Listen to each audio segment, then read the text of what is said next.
Hello అందరికీ welcome back to my channel. ఈరోజు నా స్టైల్లో సింపుల్ అండ్ క్విక్గా చికెన్ కర్రీ ఎలా ప్రిపేర్ చేసుకోవాలో చూసేద్దాం. ముందుగా కేజీ చికెన్ తీసుకొని నీట్గా క్లీన్ చేసి పక్కన పెట్టుకున్నాక 1 టీ స్పూన్ ఉప్పు, 1/2 టీ స్పూన్ పసుపు, అలాగే 3 టీ స్పూన్ల కారం, 1/2 tea spoon garam masala, 1/2 tea spoon జీలకర్ర పొడి, అలాగే ఫ్రెష్గా రుబ్బుకున్నటువంటి 2 టేబుల్ స్పూన్ల అల్లం వెల్లుల్లి పేస్ట్, కొద్దిగా ఆయిల్ కూడా వేసుకొని ఒకసారి ముక్కలంతా కూడా ఈ మసాలాన్ని బాగా పట్టేలాగా కలుపుకొని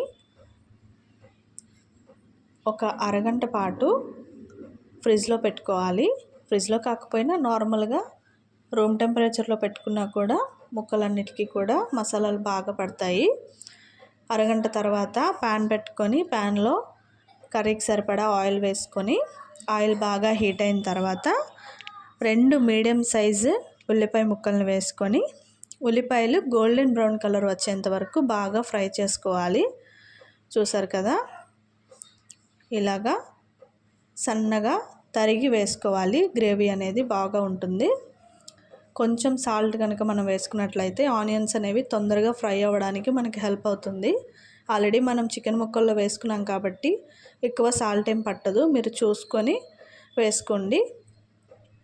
ఉల్లిపాయ ముక్కలు ఒకసారి బాగా కలుపుకున్న తర్వాత ఒక 5 నిమిషాల్లోపు ఒక 2 మీడియం సైజ్ టమాటా ముక్కల్ని కట్ చేసుకొని కర్రీలో అయితే యాడ్ చేసుకోవాలి. నేను ఇక్కడ 2 టమాటాలు తీసుకున్నానండి. ఎక్కువగా తీసుకుంటే కర్రీ అనేది చప్పగా అయిపోతుంది, లేదా టేస్ట్ అంతా బాగుండదు.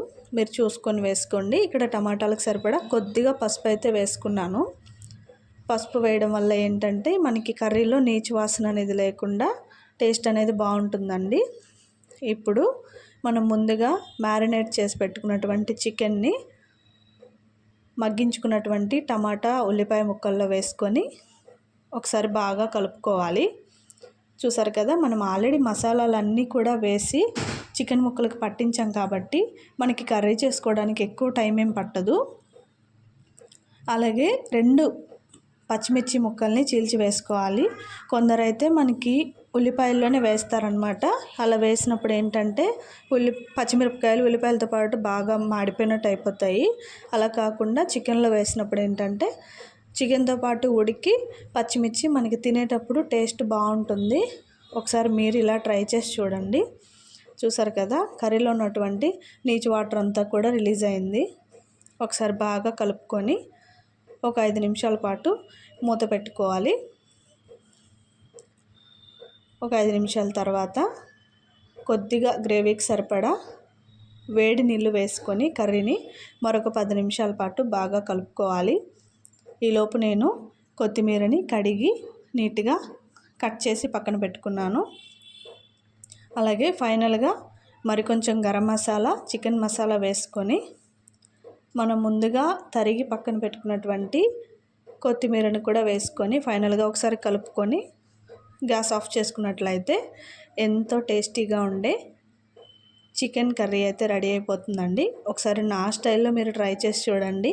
కర్రీ అయితే సింపుల్గా క్విక్గా అయిపోతుంది. హాఫ్ అన్ అవర్ కన్నా ఎక్కువ టైం పట్టదండి. ఒకసారి మీరు కూడా ట్రై చేసి కర్రీ అనేది ఎలా వచ్చిందో మీ ఫీడ్బ్యాక్ లైక్ రూపంలో కానీ కామెంట్స్ రూపంలో కానీ తెలియజేయగలరు. మన ఛానల్ని ఒకసారి చెక్ చేసి వీడియోస్ కనుక మీకు నచ్చినట్లయితే సబ్స్క్రైబ్ చేసుకొని మీ సపోర్ట్ని నాకు అందిస్తారని ఆశిస్తున్నాను. Thank you for watching.